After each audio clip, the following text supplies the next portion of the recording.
Chapter 21. Do you think there's something they're not telling us? Sophie asked Keith as she crawled under shrubbery that had been trimmed to look like a mastodon. She stabbed the flax into the muddy soil between the toes of the back foot, right where it was marked on the map Lady Cadence had given her. All I know is my dad's been working crazy overtime at the sanctuary, adding all kinds of new security. He won't tell me much, but I heard him say that they are putting a force field around the mountain range. There's no way anyone's getting near Sylvanie now. And as for these, he stabbed an flux into the ground under a saber-toothed tiger-shaped bush. Mostly, I can't wait for a ditching prodigy to stumble across one. In fact, he ran to the flower bed lining the path and stabbed one among the flowers. Man, I hope Dame Marina walks by first.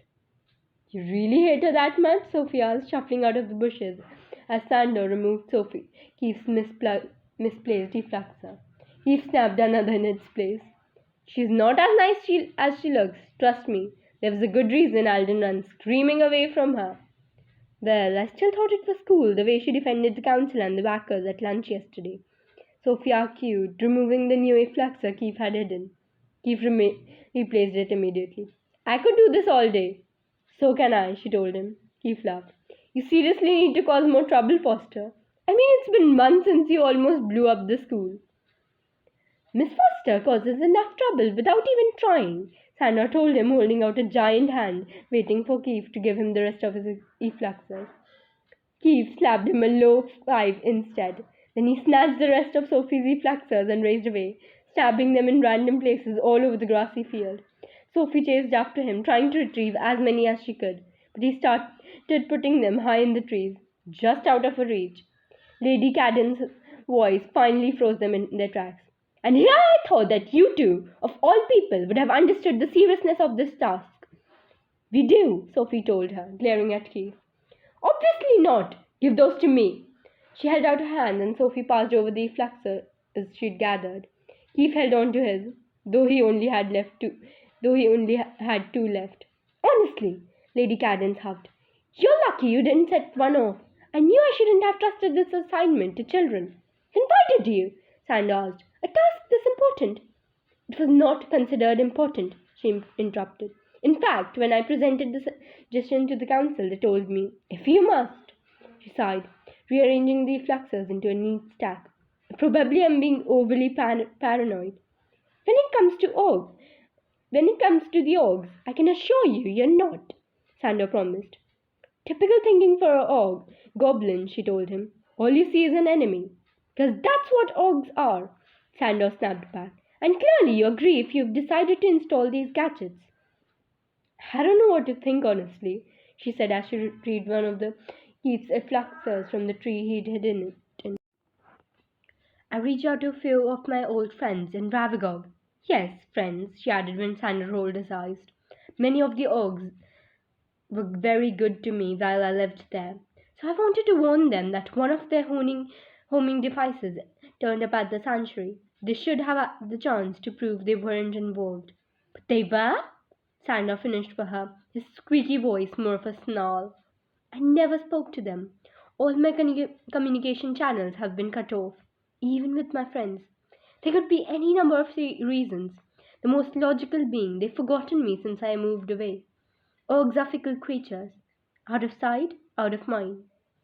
But, Sophie pressed. Lady Cadence said nothing, but the stack of effluxers in her hand said it all. Force fields, Sophie reminded herself. Sylvanie was now protected with a force field. She kind of wished Foxfire had one too, and a house, and... Anyway, Lady Cadence said, snatching Keith's last two effluxers before he could stop her. I'm giving you both an extra week of detention, and you should keep in mind, Miss Foster, that midterms aren't very far away. If you want to continue at this school, you should consider focusing more on your studies and less on boys. She stormed away before Sophie could reply. Okay, I've changed my mind, Keith said, removing an effluxer he tugged under his cape. Let's plant this somewhere she'll trigger it. Let's not give her an excuse to fail me, okay? Sophie asked, rubbing her temples to ease the headache she could feel forming. Push, you're a polyglot. You could ace a linguistics midterm in your sleep. Not if there's mimicking on it. But mimicking's easy, he said, sounding remarkably like Lady Cadence. Wait, are you a polyglot? No, but my mom is, and I've picked up a few tricks here and there. Comes in pretty handy. He cleared his throat and straightened his posture. Attention, prodigies! Study hall has been cancelled. Please proceed to the leap master. It was a perfect impersonation of Dame Melina, and Sophie couldn't help smiling. It's amazing you haven't been expelled. Did you just call me amazing? Sophie was saved from reply by the foxfire chimes announcing the end of lunch. Seriously though, if you need help, I can give you a few pointers, he offered as they headed back up onto the main building. I might have to take you up on that. They both headed for the red level wing where Keith had his afternoon empathy session and Sophie had telepathy. It was her favorite session by far, and not just because she was so good at it. Wow, Keith said, fanning the air between them. I always forgot you have your special ability session with Fidz. Sophie tried to keep her expression even, but she was pretty sure she was blushing. Empaths were so annoying. The council had assigned Fidz to her telepathy session back when he could transmit past her blocking. She'd worried to remove him once her abilities were fixed, but their mentor, Sir Tegan, felt they would still learn things from each other. So now they spent 2 hours, twice a week, working closely together. It was equal parts exciting and terrifying. Keith laughed and shook his head. Tell Fitz he should join us in detention sometime. Has he ever had detention? Sophie asked. Only when he listens to me, which he really should do more often. You all should. I'll keep that in mind. I hope you do. They reached the fork in the hallway where they would head down opposite paths. Hey, Buster! Keith called as she started to turn away from him. Nice ring. He winked and walked away without another word. Fitz was already waiting in the round red telepathy room, sitting in one of the 3 silver chairs covered in strange buttons and knobs that Sophie had yet to ever press or use.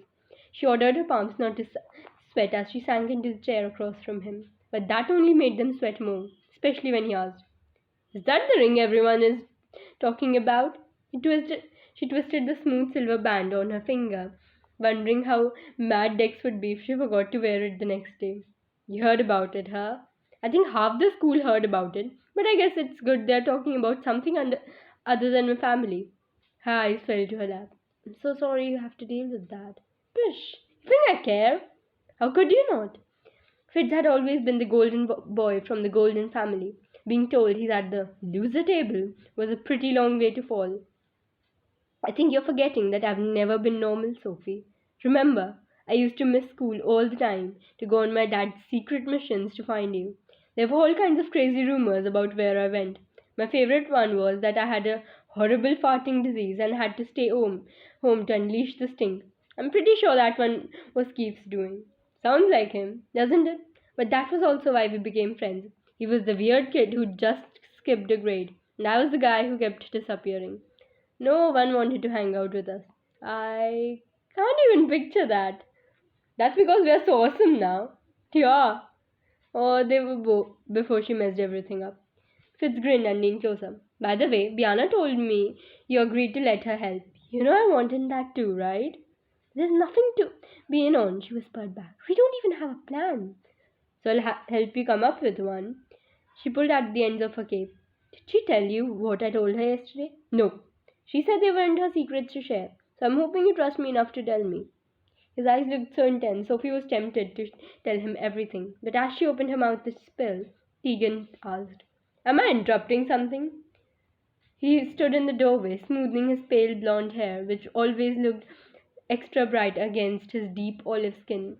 He glanced at Sophie as he added, If so, I can come back. No, it's fine, sir, Fitz promised, immediately straightening up in his chair. Sorry, we were just waiting for you. Sophie smiled. Fitz always seemed intimidated around Tegan, probably because Tegan used to hate the Wackers. He was the one who adopted and raised Prentice's son, Wiley, and for years he'd blamed Alden for his involvement in what happened. But a lot had changed once Tegan saw how deeply the guilt had affected Alden. He smiled at Fitz. First, please stop calling me sir. Tegan despised noble titles as much as he hated the fancy capes and clothes. And second, I was teasing. And I'm sorry I'm late. I was waiting for the council to send me the instructions. Instructions? Sophie asked. For the healing, they are still arranging some of the specifics, but they have confirmed that I'll be coming to collect you sometime on Friday evening, and I'm going with you? Sander interrupted from his shadowy spot in the corner. Tegan sighed. I suspect you should prepare yourself for the possibility that I'll have to take Sophie alone. From what I understand, attendance will be severely restricted in light of the controversy surrounding the healing. All the more reason I should be there, Sandra insisted. I agree, but that is out of my hands. My only responsibilities are to escort Sophie there safely and prepare her beforehand. Prepare me how? Sophie asked. That's what we'll be working on today. I've been developing a series of procedures and protocols for you to follow that should ensure you're able to maintain control. But first, you have a decision to make. I do? Yes, and it's an incredibly important one. The council has decided that you must choose a guide to assist you. Her insides turned squirmy at the word. She'd been Alden's guide during Finton's memory break, and it hadn't exactly gone well. But this is a healing, not a memory break, she reminded Tegan. I'm the only one who can enter a broken mind safely. That is definitely true, Tegan agreed. And whoever serves as a guide will need to keep their mind guarded until the healing is completed. But after that, you will have to find what Hinton's been hiding, and his memories are going to be a murky, muddled mess. You'll need someone to help you keep control of the chaos. I'll do it, Fitz offered immediately. No, Finton is way too dangerous, Sophie told him. She didn't want that crazy elf near anyone else she cared about.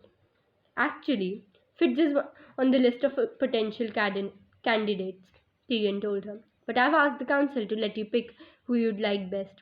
Under such stressful, complicated conditions, I want you to be completely comfortable with who you're working with. And yes, you must choose someone. He added, heading off her next question. Who else is on the list? Fitz asked. Alden volunteered, of course. Sophie shook her head so hard it hurt. He's too fragile. Agree, Tegan told her, which leaves just three possibilities. Fitz, Quinlan, Sondon, and myself. That wasn't a very long list. I don't know Quinton well enough, Sophie said slowly. He'd been the one to perform the actual memory break on Prentice, and also discovered Sophie's existence. But she'd only met him once, in his office in Atlantis after the counselors had ordered her to have her memories probed. The whole process had been very unnerving. So that leaves Fitz and myself, Tegan said quietly. And before you decide, I'd like to say one thing. Of course, I'd be more than happy to guide you, Sophie, but honestly, I think the wisest choice would be Fitz. You do?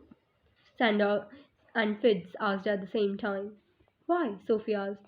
Tegan smiled.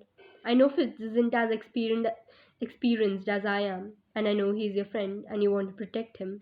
But you and Fitz have a very strong, very special connection.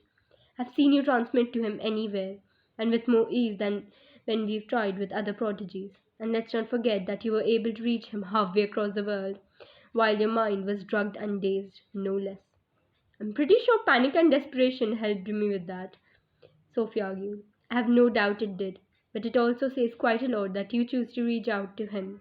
You trusted him with your life, and that's the kind of bond you should have with your guide. Fitz leaned closer, making a suck in a breath with the intensity to his stare. Please let me help you, Sophie.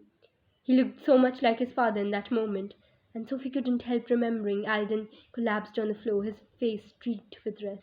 Last time was so awful, she whispered.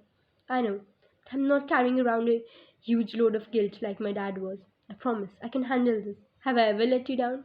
He had, actually, a few weeks back when he'd blamed her for what happened to Alden. But he was also the boy who'd shown her up on her class field trip and shown her where she really belonged. The one who'd let her cry on his shoulder when she had to leave her family, and who'd gone out searching for her in the middle of nowhere just because he'd heard a voice in his head. Okay, she said quietly, hoping she wouldn't regret the decision. So what do we do next?